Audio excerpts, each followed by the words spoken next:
Good evening.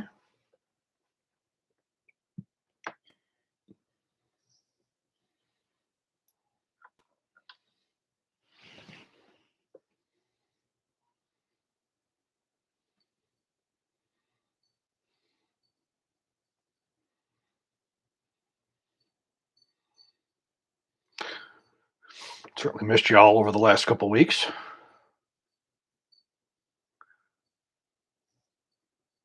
Omaha, Chicago. God, that was worse than I was in Afghanistan.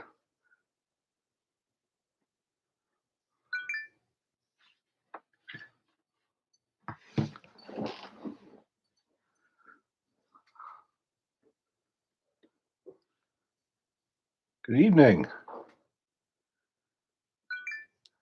Who, infantry. Baltimore, Ohio. Oh, Sacramento, behind the lines. Alabama, Wisconsin. I was just telling a friend of mine here who's really into root beer about Sprecher root beer and how much I missed that from Wisconsin. Another Texan.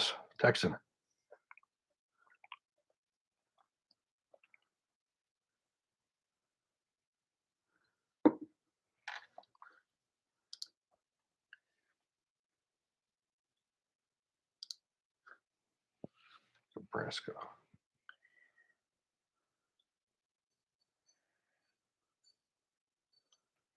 Yes, since the last time that we joined you guys, we were very hopeful and optimistic for the NRA show, and you know, even as I started to set up the dinner that we were going to do with some of y'all coming in, we had so many amazing interviews and everything planned. Yeah. We've spent so much money on equipment for mobile filming and stuff for that show specifically. It's just a lot of wasted money and time and effort, and it just really sucks. But we're right there with a lot of people who spent money and time in getting everything going, and um, we're just decided to redirect our energies to JFK. We had to pause JFK because of weather in Texas this summer has been rather brutal, and to navigate over to Dallas is quite a distance. Even though we're in Texas, it's a large state, so we're gonna redirect our energy to starting to get that filming and going because of the extent that we are going to be filming with that. It's going to be a long road to get that series up and done, and Chris has to kind of go back in to it and spend hours and hours and hours researching it. So now he needs to. I tell you, it's a large undertaking to try to get presidents of multi-million-dollar companies to come out to your home and to sit in front of a camera with you. It's certainly a big undertaking. And as I said, they were going to do it. We had a lot of good plans. Monty Leclerc from we had him planning on going out to the range and shooting his his Mark 12s and a whole bunch of his recce guns and everything, and then talking about him. I'm really sick about him not being able to get out here too, because we do a lot of work with him. Because, like I said, there's very few companies that I would just come out and I say I endorse, and Centurion is one of them. That I'm happy to have them out here. But hey, Adnan, hey, Sean. Yeah, it was a lot of wasted time and money, and it was just kind of sad too. Like I received some of the just shirts and things that Chris wanted for the show and everything, and it was just kind of like, okay. I do want to say something about the recent unpleasantness in Afghanistan, and I cannot tell you how much it pains me to see the Taliban with those M16A4s. In my time at Colt, when I was there, 2009, 2010, we haven't made M16A4s, for quite a few years because the Army stopped buying them, and we just got a extremely large contract to build M16A4s for the Afghan Army, and I remember walking down the production line several times a week, or sometimes a day, sometimes for weeks and weeks, as we were building those M16A4s. Never in a million years did I think that those guns, or did any of us at Colt think that those were going to end up in the hands of the most evil army since the Nazis. And it just is something that sickens me. to see. When we make any of us in the defense business, who provide weapons for, our military, we manufacture weapons to defend our country and our sovereignty and our allies. And to think that you're going to have such a large cachet be turned over to one of the most evil militaries in the world is just a horrible, horrible thought. So just want to get it off my chest because, like I said, that's it's bothered me quite a bit. Okay, so we're going to start to get into questions for tonight. If you guys would like to donate, we would certainly appreciate that. You can do that by clicking the $ and making a super chat donation, and your question will get priority over all the other questions that are coming in tonight. We don't just take paid questions, and we do take donations without questions. It helps support the channel because we are a channel that does not take sponsorships in any way. So all of your money helps SAS greatly, especially in these times when we are finding it. I feel like 2021 has been a little bit harder to run the business than even 2020, which I'm kind of surprised by. But our preferred method is donor box. That link is also on smallarmsolutions.com. Google takes 30% of your donations. And so any dollars that you donate through Super Chat, just know that Google does take a rather extensive cut of that. Donor box does not. So I'm going to also plop that link into the chat box, and you can put your question in the comment section of your donation, and then I will get an email, and it'll be the same thing. You'll get priority over all the other questions coming in. But I'll roll back up to the top. I do try to stay in order, but I do skip around, but especially as more and more people are coming in, because by the time I'm hitting 300 and 400 people, I do have to start skipping around just for the sake of time. The first person up tonight is Dustin on Donor Box. Thank you so much, Dustin. He says, now that the Air Force has been using the Golf 5 for a while, have there been any issues that have arisen from it? No, it's a very limited service weapon. This does not replace the M4 used by the Air Force. This is a specific weapon that's used for the pilots in their survival. They are specifically placed inside their ejection seats, under their ejection seats. It's not replacing the M4 carbines with their security police and with their regular security. So it's not something that, until they're actually used in combat, we're really going to hear much about. Adnan on Donor Box. Thank you, Adnan. He says it's unfortunate I couldn't come by to Houston this year, but at least I could send you and Chris a donation for tonight. We appreciate it. Appreciate you so much. And poor Adnan, I've had many emails with Adnan over the last week. He still was going to come to Houston anyway and meet up with us, but his area got hit by a hurricane. Our buddy Brent too. Everybody that was in the path of these hurricanes, bless you, and hopefully you're safe and warm tonight. Well, not for New Orleans. You want to be safe and cool tonight. He'd like to know, can a customer get their LMT rifles with the company logo on the right side of their lower receiver? And can they request to get the logo roll marked instead of laser etching? Well, I'm sure you could contact Joe Haney over there about getting the laser engraving on the right-hand side, but I highly doubt you'll ever see roll marking again. It's one of those things where, first off, it's less expensive, and second of all, it enables you to put your laser labels on there so they can do the tracking on there. So there certainly is reasons for it, but I'm sure you probably could get the engraving on the right hand side with the laser, but I doubt you'll ever see roll marking again. It's just not the way it's done anymore. Steve, I received your donation. Thank you so much. I'll be I see you're in here. I'll look for any questions you have tonight. Thank you. Brian says, Chris, what impresses me more about you more than your firearms knowledge is how much your wife clearly loves you. Yes, she does. I don't deserve it. It's never easy working together.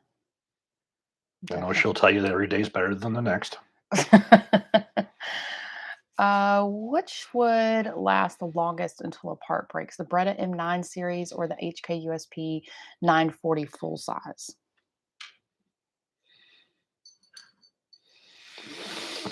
I would have to go with the USP, and probably a lot of it has to do with the recoil reduction mechanism in it and the use of a polymer frame.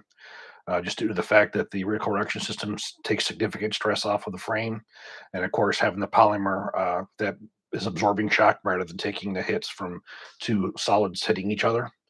So I definitely would have to say, in the long haul, it would be the USP9. But in the normal run of things, you wouldn't see a difference, other than a little bit less recoil, probably out of the Beretta because of the way that the locking block works. Um, it's more controllable to hit a gun that to control a gun that's pushing on you rather than one that's snapping on you. And the Beretta does give you a better trigger. There's no question about that. I just purchased an HK USP 9mm full size. I want to install the nickel plated flat sear on the gun. Supposedly it smooths the trigger out. Other than this, is there any benefit to it?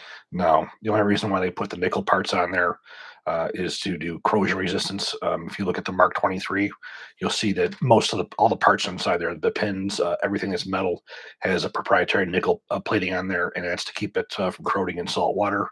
Um, I don't believe for a minute it's going to really do much to increase anything. I think it'd be a waste of your money, to tell you the truth. What are your thoughts on the HK USP9 Expert?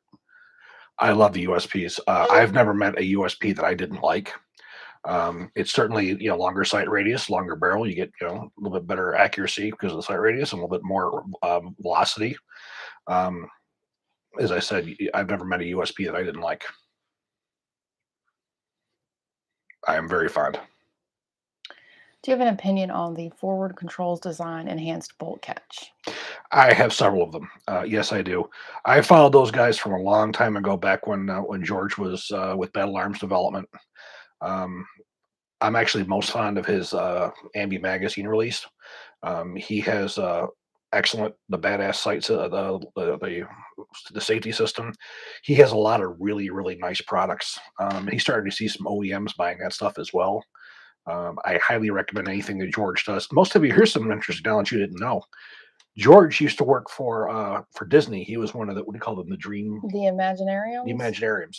I He think was one of that's the what it ones who is. designed the rides and things like that. There, that's a little something that most people didn't know about He's got to George. be extremely talented So to do yeah, that he's an too. extremely talented individual, an extremely bright individual. They pick like some of the smartest people to Yeah, just a do little bit, that stuff. trivia for you if you That's ever. actually kind of cool. Yeah. See, I learned stuff on here too. Talk about Disney with the Gun Channel. Hey, then, I, Steve. then I pep up. Are there any alternatives to handguards and barrel shrouds on AR platform rifles for weight considerations? Well, you certainly have the Lancer type carbon fiber if you so chose. I don't prefer those. One of the things that everybody constantly talks about is wanting to lighten up and lighten up. You're going to be seeing me doing some videos coming up on Centurion arms. I just built a new Centurion arms rifle that I'm going to be using more as a host rifle when I test optics and when I test magazines and things like that. And I built this one just like I did my other one, which is something that I would carry. And many of you guys are going to go, "Oh my God, that's too heavy." Well, the reality is, you don't want a lightweight barrel on a combat rifle because it will overheat in a 5.56. You want not necessarily a heavy barrel, but you want a Socom type profile barrel on there, and you also want handguards that are going to be able to take abuse. If they were to be dropped on concrete, dropped on rocks, something that's not going to break or crack, something it's not going to melt from the heat of the gun or the environmental heat. As I said, a lot of guys out there, all you guys like to talk about how light everything is in inches, in ounces, the up to pounds, and all that kind of stuff. But you can have the lightest gun in the world, but after you get into your third, fourth magazine of full auto fire or rapid fire, so you start having failures to extract because your barrel's overheated because it's so thin. Then what really good is that going to do to you? The M4 never became a infantry rifle until the M4A1 came out with the use of the SOCOM barrel. That's what got rid of all the problems with the gun overheating in combat, because originally the gun was not designed as an infantry rifle. It was designed as a lightweight carbine for people who weren't frontline battle people; they were support people. John on Doterbox. Thank you, John. He says, "You and your wife rock." Thank you. He really enjoys the channel. He wants to know, he just bought a Beretta ARX 100. Did you end up buying or owning one of these, and how has it held up? And do Yeah. you still like the ARX? Yes. I bought the second one. The first one, unfortunately, I was living behind the lines in New York. I couldn't keep, which sucked. On the lines. That's when I was writing for Small Arms Review. Once I got to Texas and I started this channel, all these guns I gotten That's when he suddenly again. outgrew his office over and Mhm. over again. I got another ARX 100 and I kept it. Um, I've got a couple thousand rounds through it at least. The gun holds up. It's a beautiful gun. I have one specific issue with the gun, and that is the trigger. It is heavy. It causes my trigger finger to have fatigue. Maybe it's because I have arthritis, or I don't know what it is. But you fire a lot of rounds out of that heavy trigger pull eventually causes you fatigue. It is an excellent rifle. An excellent modern rifle. I definitely would prefer that over, say, a G36. I think the operating system's a lot better. It is definitely, without a doubt, the most. That's Sorry, dog. Levi. I Levi. definitely will say that rifle, in its time, probably even to now, is the most ambidextrous rifle ever made. You have left-right ejection. You have left-right ejection ports. It can go either way. You have ambi safeties. The gun is fully ambi, so it can be configured by the individual soldier at the armor level.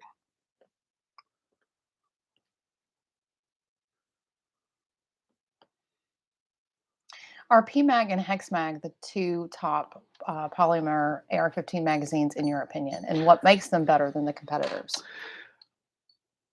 Hexmag is good. Don't get me wrong. My opinion is the top two magazines in the industry right now are Pmag and Lancer, and those are both polymer magazines. Those are both combat tested combat proven magazines. I have yet to see government contracts or military contracts for hex mags.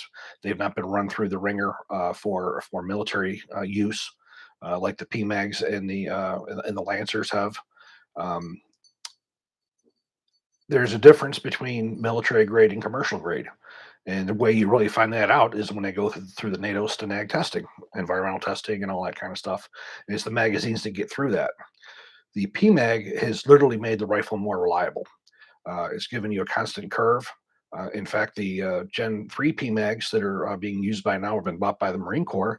Those right out of the box, they will work properly with the M855A1 to prevent those tungsten tips from damaging the receiver extension and the upper receiver.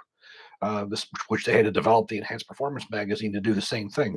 The Magpul magazine does it right out of the box, right out of the package. Always did. You know, it works better in sand because you have more lubricity, and with the polymer in the inside, it moves freer up and down. Um, the PMag literally, to me, is the best that's out there. The Lancer, uh, too. Those are two of the best ones I think that exist. There's a lot of other ones that do really, really work well. Um, they just haven't had the testing, the combat testing, or the military testing that confirms where they stand in the overall scheme of things.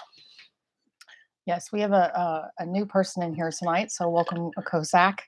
Uh, he wanted to know why you talk about guns so much, and if you had any other hobbies. And I will tell you, as his wife of 21 years next month, he has no other hobbies, and I would not consider guns to be his hobby. Hobby is not the proper definition.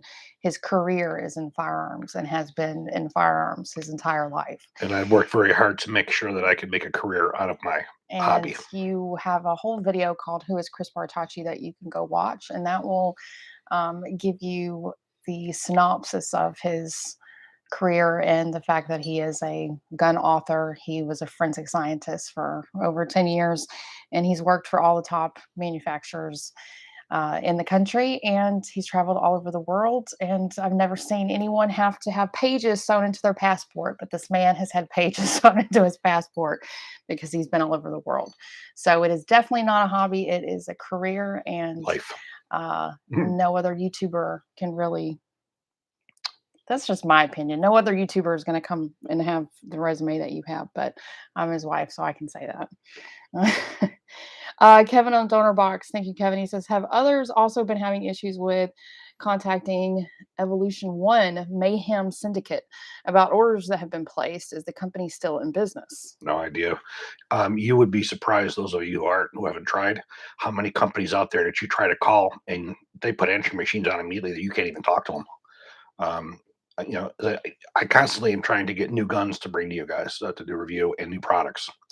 And you would really be shocked at the amount of ones you call up and you get right to these machines, and you could never get to somebody, talk to somebody. Well, hopefully, Kevin, somebody in here maybe has an opinion or can answer that for you. Yeah, that's not a normal company name either. I haven't seen that one before. Have you heard of Cajunizing a CZ75 series? If so, what do you think? Should I send in my P01? I can't say as I've heard that term. Well, like, does that mean he's going to have some crawfish? That's right. With They're it? going to laser engrave a couple of crawfish on there. Is it going to have like a button on the side that plays Zydeco music? It's going to be laser etched, laser bon ton roulette. It's going to have some, come with its own bottle of hot sauce. When I read it, I thought, clearly I must not be thinking of the right term, but why didn't the Koreans simply make a full-length rifle version of the K1 carbine? Most people prefer carbines, and with a lot of kind of warfare, you have what's referred to as mounted warfare, where people are being transported in helicopters, armored personnel carriers, and vehicles. And being able to cut down the size and the overall length of your rifle makes it much easier and quicker for you to deploy in and out of vehicles. So there is no benefit. There's no benefit to having a fixed stock when you can have a a side fold stock, which is just as durable. I can't speak for them. I'm not, I'm not Korean. Obviously, I wasn't there, but I definitely can understand why there's no reason to have a fixed, butt stock when you can have a telescopic or a side folding when it'll help you get in and out of vehicles much quicker and being able to manipulate and maneuver in close quarter battle environments easier. So apparently, Cajunizing is this Cajun Gunworks company. Fortunately, they are located in Louisiana. Can you imagine if they were like in Idaho? Yeah, really, New York City.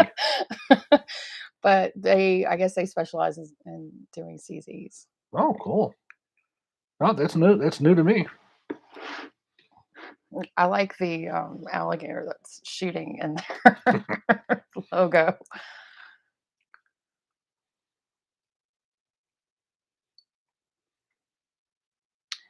What the hell happened to the Knights Armament PDW? It's one of those things where they came out with a new proprietary cartridge. And, first off, a lot of companies come out with new proprietary cartridges. If a company like Knights doesn't get a military contract with it, just like their SR-47, even though it's a good idea and it would sell, they dropped it. And it was dropped because there was no interest in the proprietary caliber.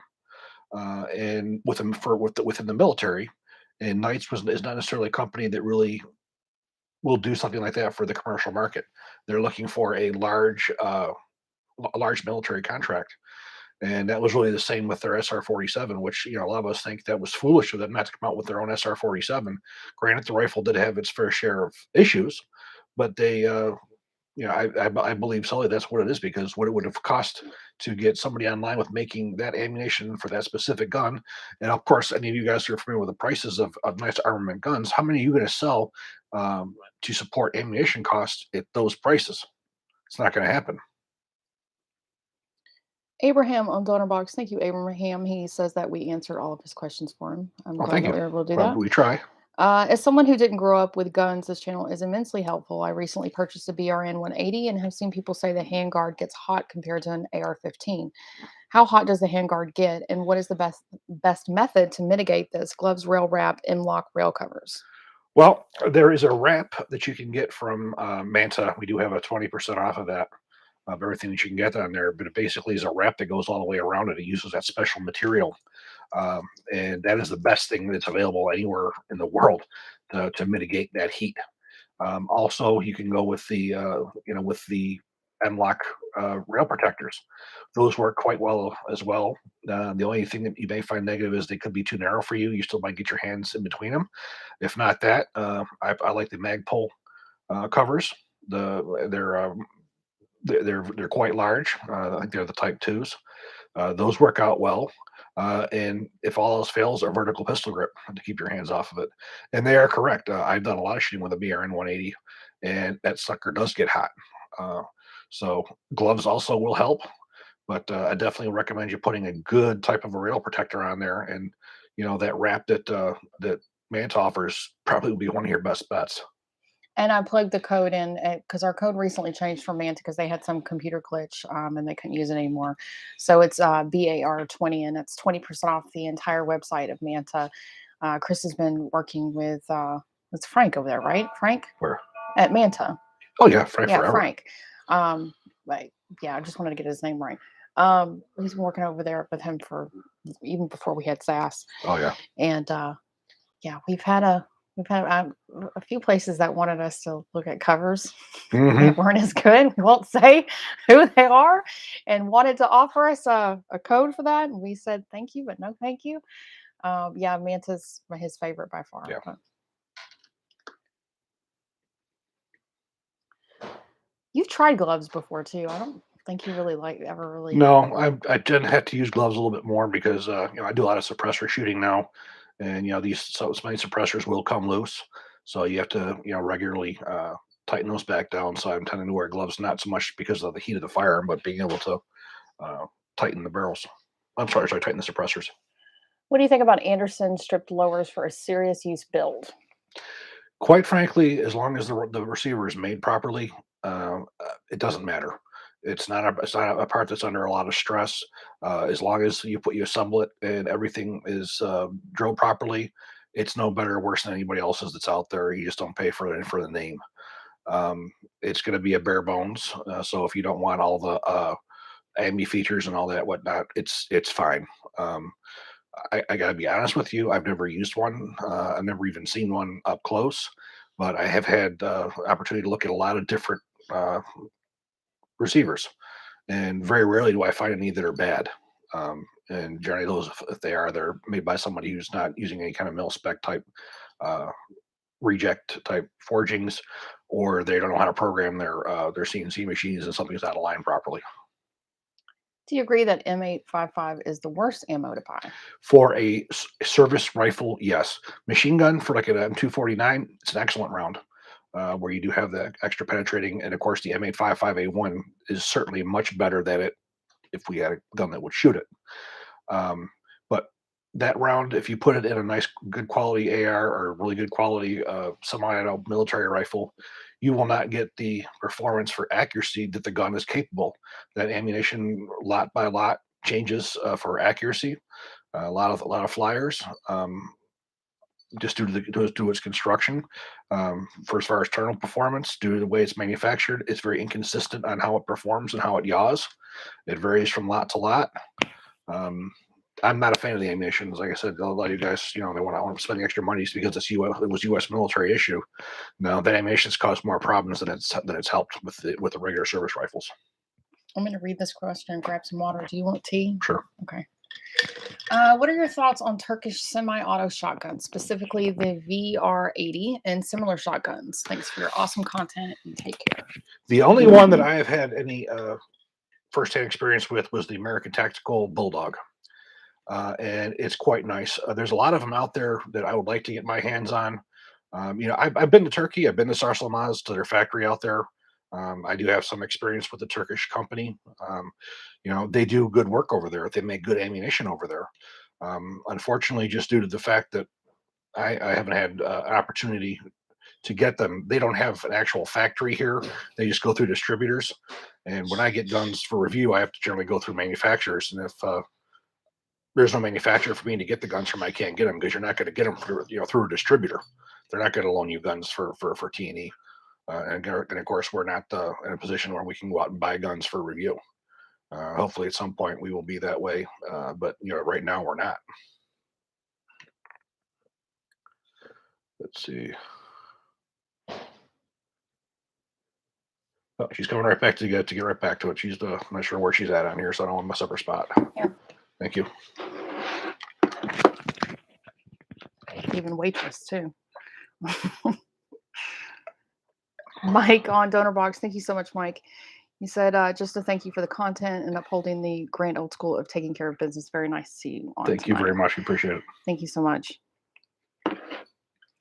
Yeah, normally we will go back to our regular schedule of Thursdays because I did want to just touch on this. We will go back to Thursdays. Tonight was just kind of a last minute thing. We've had some sick kids. If anybody, has any kids that are in Texas school systems, know that kids are getting sick and lots of stuff still going on. So we've had a lot of issues this week with. Thank you, Gary, very much. We need people to support Bigfoot. Oh my God. Maybe he's talking about you, though. He said, speaking of Bigfoot, just wanted to stop by and support. Well, Maybe you are. Also Bigfoot. You are Bigfoot. No. The missing link. What Socom barrels do you recommend as far as brands? Well, Socom, it's a mil spec. So when you say Socom barrel, you're referring to something very specific. You're referring to a 14.5-inch heavy barrel with the slats cut. So for the M203. So, I mean, quite frankly, one of the only companies you're really seeing them from is Colt. I know Colt makes them. I'm not sure who else does. Monty LeClaire, he gets probably some of the better ones over there at Centurion Arms. He'll get good Colt Hammer forged barrels in the Socom profile. One of the things that I've talked to Monty about that I would love to see is to get a Socom barrel without the slats cut, because that's a weak point on that barrel. Without those slats in there and that interruption for the heat and everything, the barrel's life, especially during extended full out of fire for military use, would be exceeded even more. But that's really when you talk about SOCOM barrel for the M4. That's what you're talking about. Mark 18, for instance, SOCOM barrel. Colt LMT are probably your best two because those are the ones who provided them to the U.S. government and who've made them to the actual crane specifications.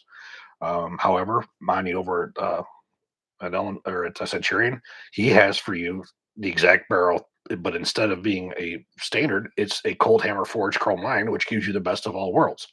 So I probably would go with the Centurion there too, because again, those SOCOM barrels are not designed to be precision marksman barrels, or precision barrels are designed to be combat barrels. And I would always prefer, in that case, a Colt Hammer forged barrel, chrome lined over, a standard, button rifled. And Sean, I hope you feel better. He's got the virus right now. He Oh, says very it sorry to feels hear like that. a sinus infection. He's on day 5. That's what I'm worried about right now. Our youngest is starting to look like that, so I'm a little concerned for her. But I know someone's selling a new and blue bag Colt Mark 18 Mod O. It has a carry handle and regular polymer hand guards. Does this sound right? What's it worth? Well, first off, the way Colt delivered Mark 18 barrels depended upon the individual contract. For instance, some left with carrying handles. Say they wanted to build them with the LMT rear sight for the Mod 1. The crane would source the rear sights from LMT, supply them to Colt, and Colt would install them and ship them like that. Same thing with handguards. If that particular contract called for handguards, they would either use the standard M4 handguards, or say they wanted M4 RISs or RASs. Colt would be provided with those to install. So they were sold in several different ways. They were also sold just barrels, so they could install the barrels. So the stuff came in a lot of different ways. Now, when you say carrying handle, I'm expecting you mean a detachable carrying handle, because that was never sold with a fixed carrying handle. And for as far as going rates right now, to be honest with you, I couldn't tell you, because I know what they normally would go for, but given today's what's going on right now, it's hard to say what things are going for now. It's not so much what they're worth; it's what people are willing to pay for them. But again, if you're looking for a really good SOCOM barrel, take a look over at Centurion and go for the Colt Hammer forged. Thank you, JJ. I did actually have a very good birthday. Very low key. I don't like to do a lot for my birthday. I'm not a crazy. I don't, low key, stay at home or go to dinner. But then my birthday is always very eventful. See, he's in Utah, so August in Utah is probably very nice, but August in Texas is not very nice, and it's hurricane season, like ramped up. We had Hurricane Harvey hit on my birthday a few years ago, and then last year, what was it? It was like 2 hurricanes that were coming into the Gulf. So I'm always like, is this year going to be 3? Kevin on Donor Box. Thank you, Kevin. Are the investment cast 8620 AR triggers and hammers induction hardened at the sear surface locations? The Rockwell testing does not indicate induction hardening, but I am just a dumb engineer. There are mil specs for the military trigger mechanisms. They will give you the specific Rockwell testing, the specific materials, and heat treating. What you see on the commercial market, that's done however anybody wants to do it. And I would expect that any company who is reputable, they're going to have their specifications. They're going to do their testing to make sure. And quite frankly, it's really not that hard to make a good trigger. The biggest part is the sear areas because you have two pieces of metals that meet. Those are what you have to watch out for. Um, I've had very, very little issues with any trigger I've had with anybody. The only time I really have any issues is when you have really rough surfaces, or if, for instance, a disconnector or a hammer they don't heat treat properly, and the engagement surfaces on the disconnector and the hook on the back of the hammer, for instance, wear because one part's hard and one's not. Um, but for as far as what's specific, that's specific to that company who makes it. I really can't speak to what that is. What do you think about the IWI Xeon rifle? I would love to get my. I've tried getting a Zion rifle for quite some time. Um, I have great difficulty getting a lot of stuff out of IWI. Of course, right now because they're so far backed up with orders, they don't really care to put a lot of time and effort into marketing. I was able to just get from them one of the Gen 2 Galils, which was pretty cool being able to get one of those. But I do have one of them on order right now still. I'm still hoping to get my hands on one. Thank you, Pete. He says thanks for the hard work that we put into the channel and that the community needs it. And he wants to know if you have any experience on the Mvb Industries True Ambi Lower, and also when is the LMT shovel nose coming out? The shovel nose, see, with LMT, it's not a matter of the product; it's a matter of when they get to machining it. If you go on YouTube and look up LMT, they have their own where they've done some of these Q&As that Joe Haney's done. And he has one of those where he talks about that because there's all kinds of these special lengths they have with the MRPs that they're coming out with. And you'll hear him basically tell you all the time, we don't know, we don't know, we don't know. And unfortunately, that's just the way that it is. Nobody knows when any of that stuff is going to be coming out. I wish I had more information on that for you. And for as far as the other one, unfortunately, I can't say as I'm familiar with that little receiver. John on Donor Box. Thank you, John. How did the LMT Mars H barrels compare? Specifically, do you know what the difference between the chrome line and stainless barrels are? And does LMT produce both barrels in-house? Yes. Well, first off, LMT gives you some options. If you want a combat barrel, they have their machine gun grade chrome, chrome plated manganese phosphate midweight barrel. Now, if you want a precision rifle, they offer you the stainless steel. The stainless steel will give you more accuracy, but it's not nearly as hard. It won't last you nearly as long. So it depends on what you want to do with it. Is which barrel that you would want. If you're trying to put bullet holes one inside of each other in tight groups, you probably would want to go with the stainless steel. If you want a combat rifle, one you're going to do a lot of target shooting with, when you want a long barrel life, you want to go with a standard barrel. Regarding AR-10 rifles, whether as a DPMS pattern or as an Armalite pattern receiver, is one better than the other or more reliable? And which do you prefer? Well, reliability for function doesn't make a difference, but the reliability is the AR-10 platform is stronger. The way the square cuts are on there versus the round, you have it's a stronger system. This is the one question I get asked a lot. Why is there two? And I can't tell you other than somebody wanted to have their own super secret brand, and unfortunately, that split up the industry. However, if you look at the military type rifles, if you look at the Knights, the LMT, the Armalite that's been sold for military use, they're all using the same, you know, Armalite type platform. They're not using the DPMS. The DPMS tends to be more commercial.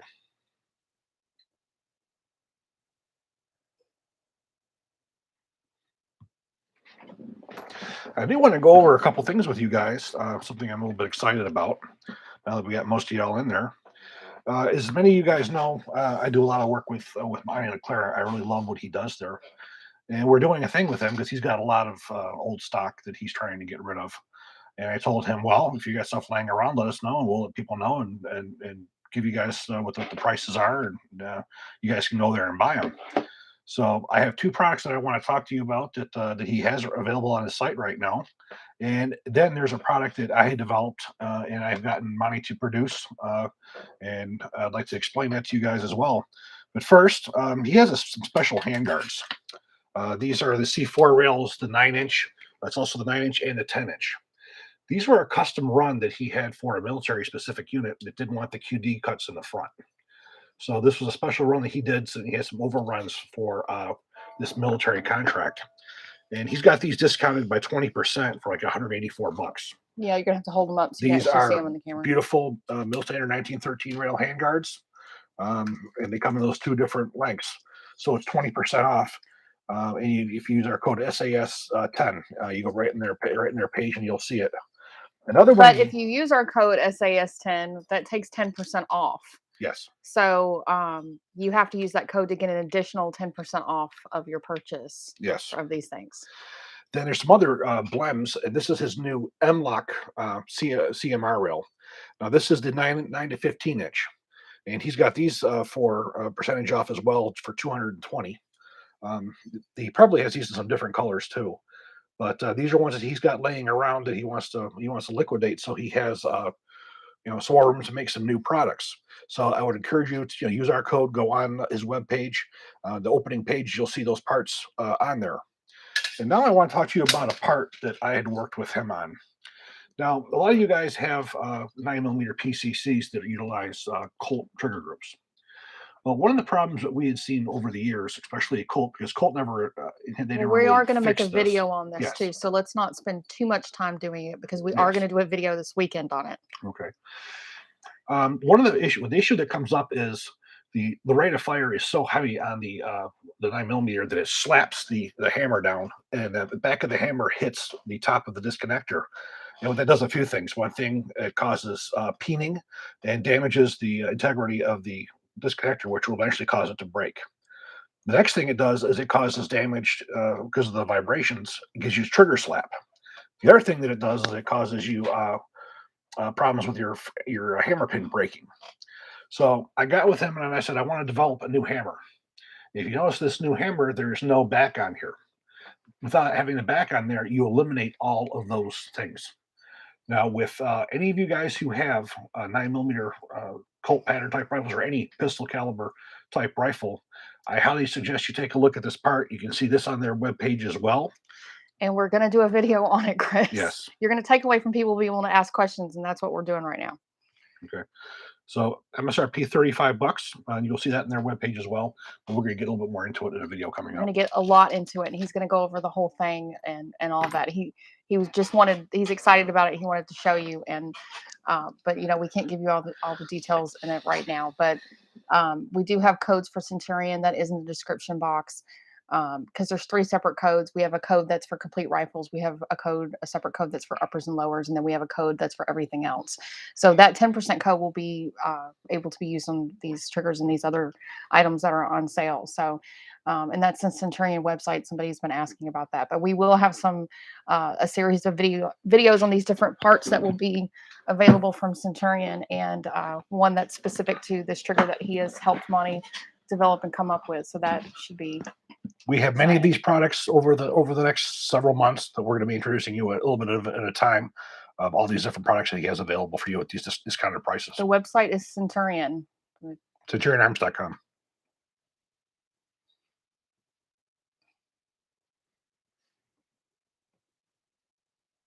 What is the point of Pmag dust covers, and can you use them for long-term storage of load magazines? The point of the dust covers is what causes the wear on the magazines. It causes them to break is the upward pressure of the cartridge on one of the feed lips. That's what causes them to eventually spread apart, break. What the top cover does is when you snap it on there, it pushes downward on that top round and it disengages it from the feed lip. So the round is not touching the feed lip. And that enables you pretty much to store the magazines indefinitely. Springs don't wear from just being compressed. They're from going up and down. So what that does is it enables you to basically store those magazines indefinitely I mean, people have been testing them for years for leaving them loaded 2, 3, 4, 5, 6, 7, 8 years with no problem. But again, that's what that does is it takes that pressure off that top round and doesn't put any stress on the magazine feed lips to spread it apart. Aaron on DonorBox, he says it's good to see you still going. Proud to say he finally got his AR-15 built, and he wanted to thank you for all the advice that you gave him setting it up. Glad I could help. Awesome. That's what we're here for. If you could only own one, would you rather own a factory USP of your choice or a factory Beretta M9 series pistol of your choice? And what would those choices be? Well, my ideal Beretta would be a M9A1 frame with a Brigadier slide with a threaded barrel on it. That would be my ideal Beretta. USP, it would probably be a standard USP 9mm with a threaded barrel. Both of those are sort of old school these days. You don't have any ability to put MROs on them. But for as far as both of those is concerned, it would be a hard choice between the two. Wow. You're looking at my two favorite military pistols right now.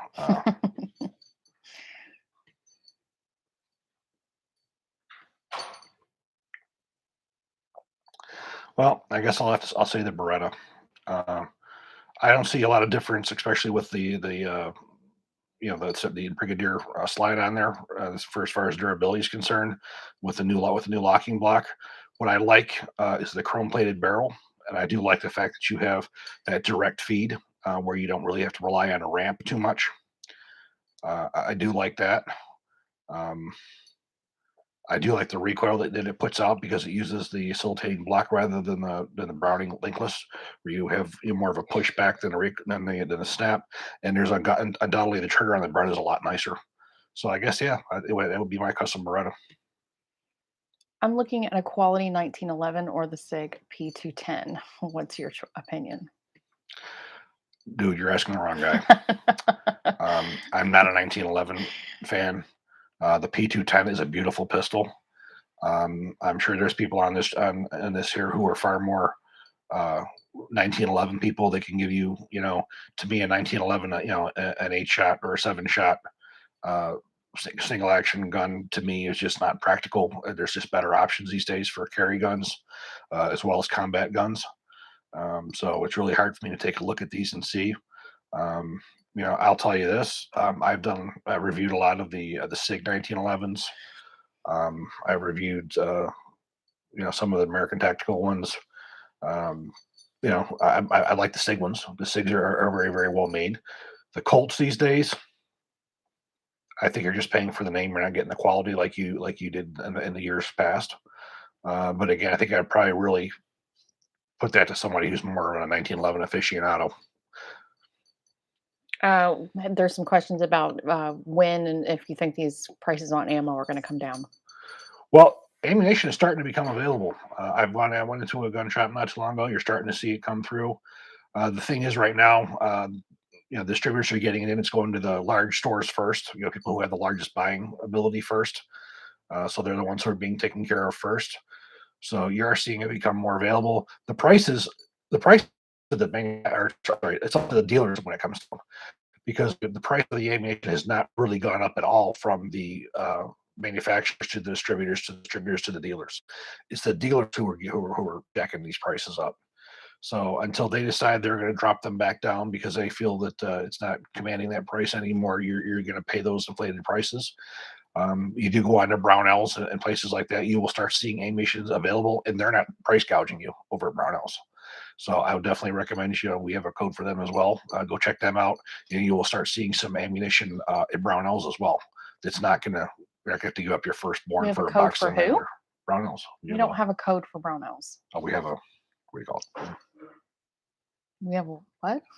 We have you click onto them and. We have a banner on our website. It brings you in there, and it's something that helps us out too.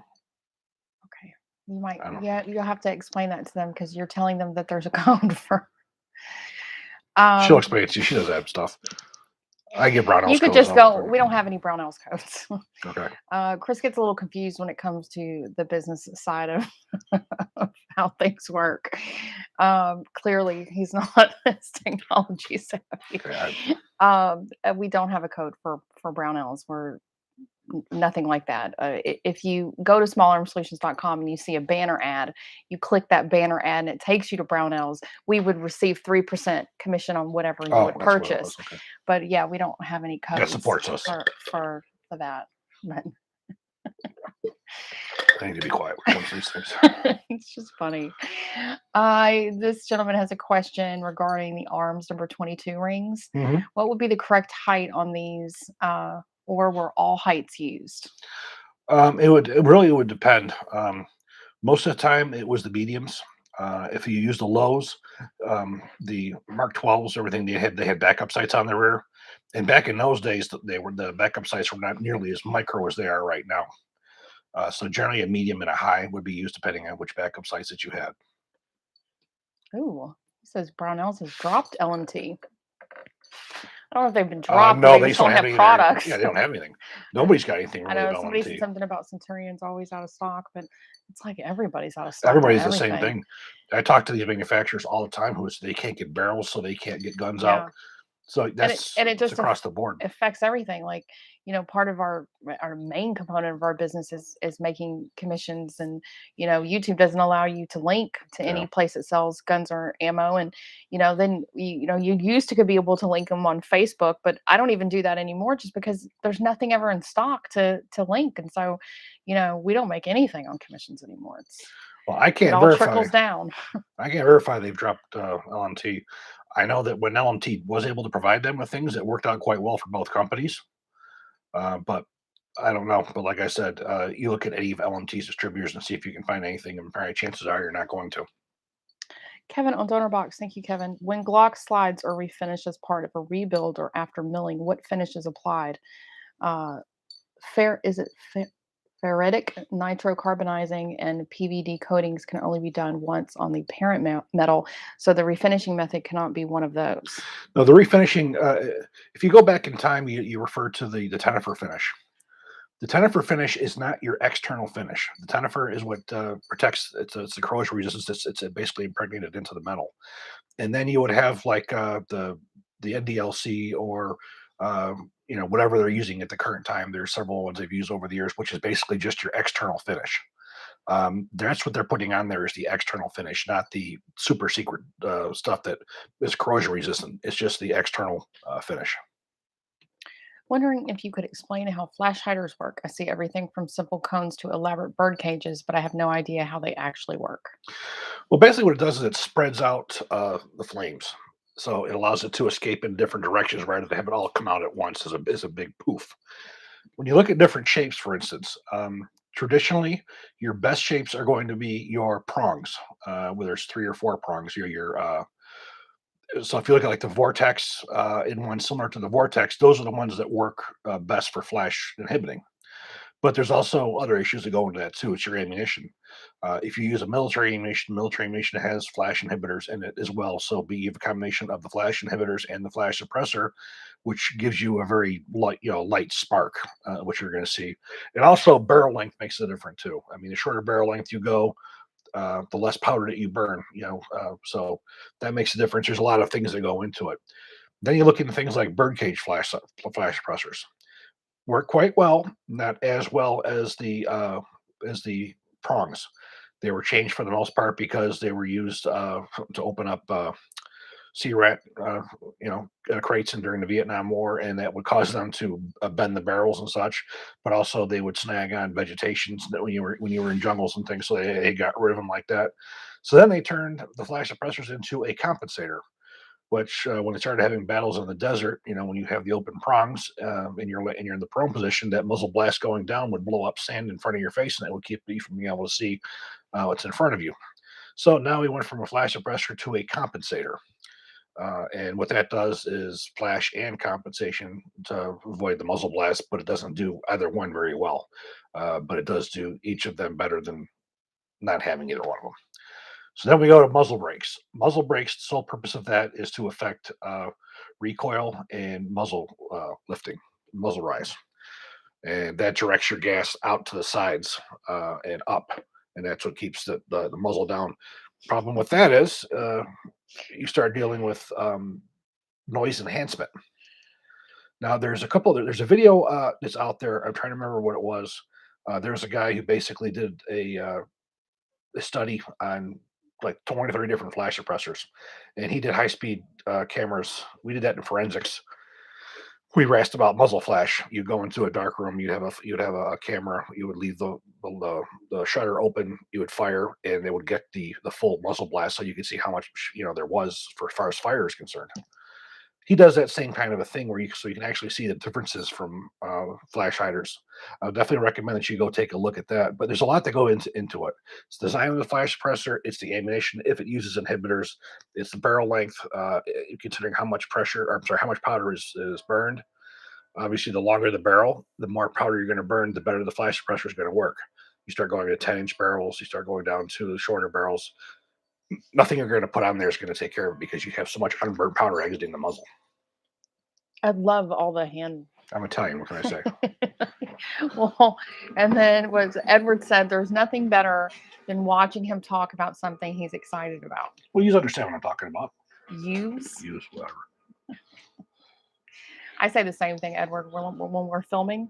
I can always, I don't know, I call it magic. It's like I can sit him down with a topic that he loves, especially or even just Colt and just the wealth of knowledge that he has. I even am awe because he can just sit and talk, and I'll just be like for 45 minutes of like filming magic, and I'll be like, this will be like editing gold. Like I hardly have to do anything with it, and it's amazing. And then give him something he doesn't know, and he gets flustered, and you might even hear a few obscenities. Well, there's always something different when you actually know all the information versus when you're trying to memorize specifications and things. When you're reviewing lots of different weapons, when you have one platform you just know. I don't know though. It's also fun to film stuff that you don't like because then you can tell that you don't like it, and it's always fun watching you like disassemble or assemble it. And like springs and parts are flying through the air. I'm surprised I haven't had an eye taken out yet. There are things that are not built as well as they should be. I'm surprised I'm not in an eye patch. Maybe that's why I'm sitting over here. Because secretly I have an eye patch on from all the parts. There are some things that are not developed as well as they should be. That's for sure. Like filming, sometimes you can even hear me giggle in the background because I can't help it. It's like one of those crime series guns when you were just like, this is complete and utter shit. Just like, okay. Will you be reviewing the FMG9 when it comes out? I will. As I said, it's something else I've got on my list that I've called on. I also had called about a 44 Automag, the new Automag, and sent them the information. So we'll see if they decide to send it to me. I'm pretty anxious to try one of those. What size Centurion arms rail for a Colt LE 6920? 7-inch. Install that. You basically. They thought 10-inch. No, 10-inch. You do have the one that has that goes forward, that goes across the sides of the front sight base. Now the 6920 comes with a drilled and pin front sight base. So if you're going to use that one, you either have the standard 7-inch, or you have to go with the extended, which basically just extends the front sight base. So it just depends on which one that you would want. If you've removed your front sight base, then you can put a 10-inch if you wish, 12-inch.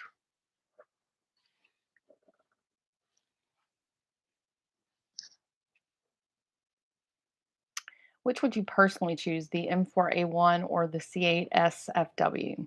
C8 SFW, like that. KAC SR25 versus the HK MR762. What is your pick as a DMR? Both are excellent guns, and I'm going to say Knights, and I'll give you the reason. It's not because it's a better shooter. The Knights uses parts that there are other companies that provide. If, say, Reed Knight decides he wants to retire and he wants to shut down his doors, all you guys who have SR25 type rifles, for the most part, 80% at least of your guns, you'll be able to get replacement parts from LMT and other places. If HK, for instance, decides we're done making MR762s because we didn't sell enough to the American consumer market, you guys can get parts. There's no aftermarket bolts, aftermarket barrels, aftermarket trigger mechanisms, aftermarket bolt carriers, buffers, buffer tubes. It's all proprietary. So that entire gun is proprietary. So if that company was to stop making that, you have no logistical support for it. And also the cost and availability of spare parts for that is out of this world. So that's why I would say I'd probably go with the Knights. Well, guys, thank you so much for joining us. We will see you at our normally scheduled time again next week on Thursday from 8 to 9 Central Time. And you will be seeing some videos this weekend. We will be working Labor Day weekend. No. Listen, we had a busy week this week with a lot of stuff we had to take care of. So next week we'll be at it hot and heavy. I've got lots of really cool stuff out. I'll just like give you a sort of a heads up. We have the PCC 9mm Colt that I have. We're going to be doing one on that. We're going to be doing the B&T 9mm B&T 308. We're going to be doing the Faxon rifle, a Faxon AR-15. We're going to be doing the Geisley super rifle that you guys have been asking for. We got that one coming.